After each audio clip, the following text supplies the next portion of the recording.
চট্টগ্রামের আনোয়ারা উপজেলায় ইনকিলাব মঞ্চের মুখপাত্র শরীফ ওসমান বিন হাদির মৃত্যুর খবরে চাতুরী চৌমুহনী এলাকায় প্রায় ১ ঘণ্টা সড়ক অবরোধ ও বিক্ষোভ কর্মসূচি পালিত হয়েছে। শুক্রবার রাত ১টার দিকে বিক্ষোভকারীরা চাতুরী চৌমুহনী এলাকায় সড়ক অবরোধ শুরু করেন। এতে সড়কের উভয় পাশে তীব্র যানজটের সৃষ্টি হয় এবং শত শত যানবাহন দীর্ঘ সময় আটকে পড়ে, ফলে যাত্রীদের চরম ভোগান্তি পোহাতে হয়। বাংলাদেশ থেকে বিতাড়িত করে দিয়েছে। ওরা মনে করছে এক খাদে গেলে আর বাংলার জমিনে এক খাদে আর নিশ্চিত হবে না, আর প্রতিষ্ঠিত হবে না।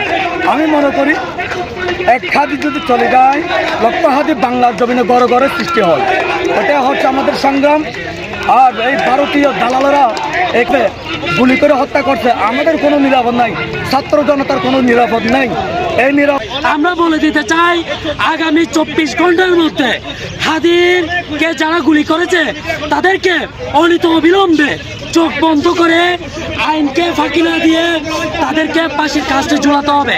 এবং সেই সাথে বলতে চাই, পরিস্থিতি নিয়ন্ত্রণে আসলে প্রায় ১টা ৪৫ মিনিটে বিক্ষোভকারীরা অবরোধ প্রত্যাহার করেন। বিক্ষোভ কর্মসূচিতে নেতৃত্ব দেন বিপ্লবী ছাত্র জনতা ও আনোয়ারা উপজেলা এনসিপির নেতাকর্মীরা।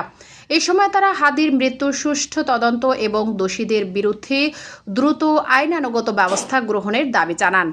বিক্ষোভ চলাকালের সময় উপস্থিত ছিলেন আনোয়ারা উপজেলা এনসিপির যুগ্ম সমন্বয়কারী মোহাম্মদ দেলোয়ার হোসেন, দিদারুল আলম, এছাড়া চট্টগ্রাম দক্ষিণ জেলা জাতীয় যুব শক্তির নেতা আবদুল্লাহ আল নোমান, চট্টগ্রাম দক্ষিণ জেলা জাতীয় ছাত্র শক্তির নেতা এমদাদুল্লাহ আশিন, চট্টগ্রাম দক্ষিণ জেলা জাতীয় শ্রম শক্তির নেতা সাজ্জাদ হুসাইন, তানফির, আনোয়ারা উপজেলা জাতীয় যুব শক্তির নেতা জি এম রিয়াজ উদ্দিন, মোহাম্মদ আরমান, আরাফাত, আনিস সহ প্রমুখ।